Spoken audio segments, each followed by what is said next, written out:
વેદ ધર્મની પરંપરામાં જ શ્રી મહાપ્રભુજીએ એક અદ્ભુત ક્રાંતિ સર્જી છે. હજારો વર્ષોથી આપણે ત્યાં યજ્ઞાત્મક વેદ માર્ગ હતો.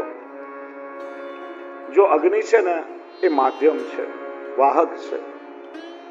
જે પણ દેવ દેવીઓનો યજ્ઞ કરવામાં આવે તો સ્વાહા સ્વાહા કહી અગ્નિમાં આહુતિઓ આપવામાં આવતી અને અગ્નિ એ આહુતિઓ એ દેવ સુધી પહોંચાડે. એમાંથી ધીરે ધીરે એનો વિકાસ થતા થતા પછી પૂજા માર્ગ અસ્તિત્વમાં આવ્યો. આ વૈષ્ણવ ધર્મનું પહેલું પગથિયું નારદ પંચરાત્રમાં મળે છે. જે આહુતિ કેવલ અગ્નિમાં આપી દેવામાં આવતી, એના બદલે હવે યજ્ઞ નારાયણ ભગવાનની મૂર્તિને ભોગ ધરવામાં આવતો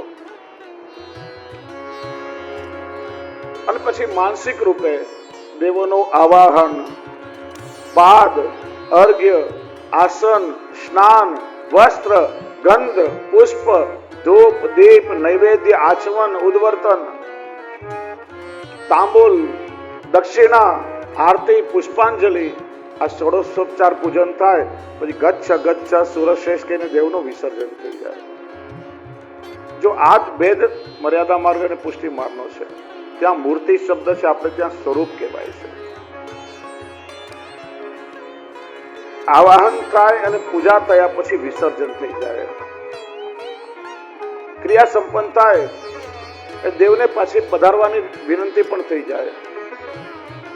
પછી એમાં દૈવત ન હોય એટલા માટે મૂર્તિ, કે જેમ સોપારી હોય, સોપારીમાં ગણપતિનું આવાહન કરે, પૂજા થાય, પછી વિસર્જન, પછી સોપારી રહે. હમણાં ગઈકાલથી શરૂઆત થઈ ને, ગણપતિના દિવસો છે, ગણેશજીની પૂજા થાય, 10 દિવસ પછી એ મૂર્તિનું બધા વિસર્જન કરી દેશે. આ મર્યાદા માર્ગની પદ્ધતિ છે. એ પૂજા માર્ગને વધારે સુદ્રઢ અને ભાવાત્મક શ્રી મહાપ્રભુજી બનાવ્યો. મૂર્તિમાંથી પછી સ્વરૂપનું સર્જન થયું. આવાહન, વિસર્જન આ બધાનું સામાન્ય જીવોને જ્ઞાન ન હોય એટલે પુષ્ટિકરણ દ્વારા પ્રભુની પ્રતિમામાં સ્વરૂપ આવિર્ભાવ કરાવવામાં આવ્યો. એટલે આપણે સ્વરૂપ કહીએ છીએ જે નિત્ય અને પ્રગટ જ બિરાજે છે. સેવા માર્ગની પ્રારંભ થયો અને આ સેવા માર્ગની અંદર ઘણી વાર ચર્ચા થઈ. સેવા રીત પ્રીત બ્રજ જન કી જનહિત જગ પ્રગટાઈ, પ્રગટ ભય માર્ગ રીત દિખાઈ. એ પ્રભુના સ્વરૂપમાં પ્રગટ ભાવ રાખી પ્રભુની સુખરૂપ સેવાનો પ્રકાર શરૂ થયો. જ્યાં વેદના મંત્રોચ્ચાર પૂજા માર્ગમાં કરવામાં આવતા, એ મંત્રોનું સ્થાન આપણે ત્યાં પુષ્ટિ માર્ગમાં પછી કીર્તનોએ લીધું. એ મૂર્તિની જગ્યાએ એ પ્રભુના સ્વરૂપમાં વદનાર બિંદુનું લાલિત્ય આવ્યું. જ્યાં કેવલ મંત્રથી ભાવથી આમ ભાવના કરીને સ્વાહા સ્વાહા અર્પણ થાય, એની જગ્યાએ પાક કલાનો વિકાસ થયો. સાક્ષાત સામગ્રી સિદ્ધ કરી અને ઠાકોરજીને ધરાવવામાં આવી. એટલું જ નહીં, શ્રી મહાપ્રભુજીએ ઠાકોરજીની સેવામાં નવધા ભક્તિને જોડી દીધી.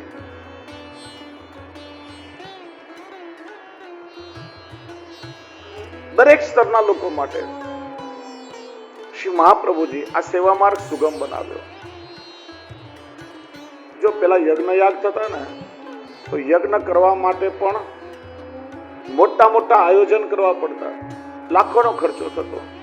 બધાનું સામર્થ્ય નહીં કે આ યજ્ઞ આદિ કરી શકે. અને એ યજ્ઞ યાગનો અધિકાર પણ કેવલ દ્વિજ ને યજ્ઞોપવિતધારી જે બ્રાહ્મણો એને જ હતો. શ્રી મહાપ્રભુજીએ એ વેદ માર્ગમાં એવી ક્રાંતિ કરી કે સામાન્યમાં સામાન્ય લોકો માટે આ ઠાકોરજીની સેવા શ્રી વલ્લભે સુલભ બનાવી. વૈદિક પરંપરામાં સ્ત્રી અને શૂદ્રોનો અધિકાર નહીં હતો. સ્ત્રીઓ સ્વતંત્ર વૈદિક કર્મ ન કરી શકે. પુરુષોએ પુરુષની સાથે એનું ગઠબંધન થાય અને પુરુષ વૈદિક કર્મ કરે ત્યારે સ્ત્રીઓ ખાલી એને હાથ લગાડી શકે, સ્વતંત્ર ના કરી શકે. શ્રી મહાપ્રભુજી એવી કૃપા કરી, એવી ક્રાંતિ કરી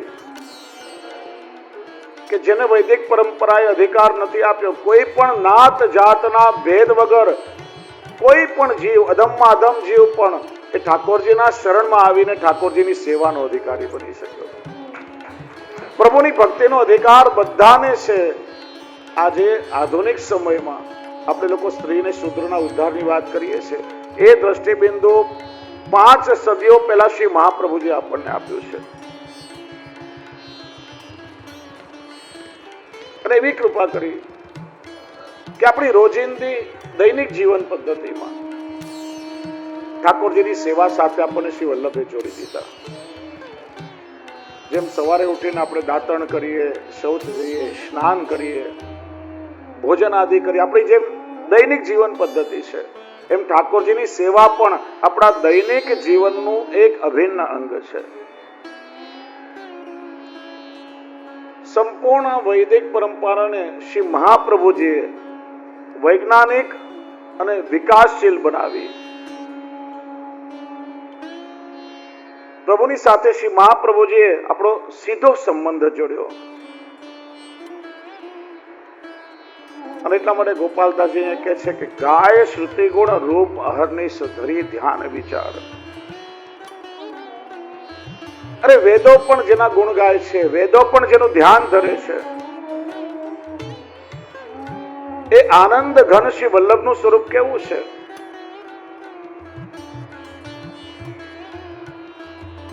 જો કેટલીક વેદની રૂચાઓ એવી છે પ્રભુના ખાલી ગુણ ગાય, જેને મર્યાદા શ્રુતિ કહે છે.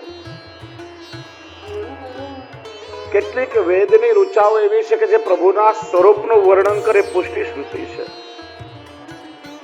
કારણ કે આગળ ચર્ચા થઈ ને, ગુણાશક્તિ એ મર્યાદા ભક્તિ છે અને સ્વરૂપાશક્તિ એ પુષ્ટિ ભક્તિ છે. આ બંનેમાં ફરક શું? તો ભગવાનના ગુણોને લઈને તમે ભગવાનને પ્રેમ કરો એ મર્યાદા ભક્તિ. ભગવાન કેવા છે કે ભક્ત વત્સલ છે, દીન દયાળ છે, શરણાગત વત્સલ છે. આ બધા ભગવાનના ગુણો છે. એ ગુણોને કારણે આપણે ભગવાનને પ્રેમ કરીએ છીએ. પણ એક વસ્તુ યાદ રાખો કે ગુણોનો કરેલો પ્રેમ હોય ને, એ જ્યાં સુધી તમને ગુણો દેખાય ત્યાં સુધી ટકે, પછી ના ટકે. જરાક લૌકિકમાં દુઃખ આવ્યું તમને, એવું લાગે કે પ્રભુએ મારા પર દયા નથી કરી, તો પછી પ્રેમ પણ ઓછો થઈ જાય. ગુણોને કરેલો પ્રેમ ત્યાં સુધી ટકે કે જ્યાં સુધી એ ગુણો તમને દેખાય. ઠાકોરજીના સ્વરૂપમાં એ કરુણાવાન છે એટલે તમે ભક્તિ કરો છો, પણ જે દિવસે પ્રભુની કરુણા તમને ઓછી થતી દેખાય, એ તમારી ભક્તિ પણ પછી બહુ ટકે નહીં. તમને કદાચ કોઈ પૂછે કે તમે અમુક વ્યક્તિને પ્રેમ કરો છો, એનું કારણ શું? અને જો તમારી પાસે એનું કારણ છે તો માનો તમને પ્રેમ કરતા આવડ્યું જ નથી. પ્રેમ કરવાનું કોઈ કારણ ના હોય. તમે કોઈ વ્યક્તિને પ્રેમ કરો છો કેમ કે એનો સ્વભાવ સારો છે, પછી એનો સ્વભાવ જયારે બદલાયેલો લાગે ને એટલે પ્રેમ પણ ના ટકે. કોઈ વ્યક્તિને તમે પ્રેમ કરો છો કેમ કે એનું રૂપ બહુ સુંદર છે, પણ જયારે રૂપમાં કોઈ કુરૂપતા દેખાય પ્રેમ પણ ના ટકે. કોઈ વ્યક્તિને કોઈ પ્રેમ કરે છે કેમ કે એની પાસે પુષ્કળ સંપત્તિ છે, પણ જયારે સંપત્તિ ચાલી જાય પ્રેમ પણ ચાલ્યો જાય. ગુણાશક્તિ, કોઈ વ્યક્તિના ગુણને પ્રેમ કરો તો ત્યાં સુધી ટકે કે જ્યાં સુધી એ ગુણ દેખાય. આ ગોપીજનોએ ઠાકોરજીને સ્નેહ કર્યો છે ને, એમની સ્વરૂપાશક્તિ છે, ગુણાશક્તિ નથી.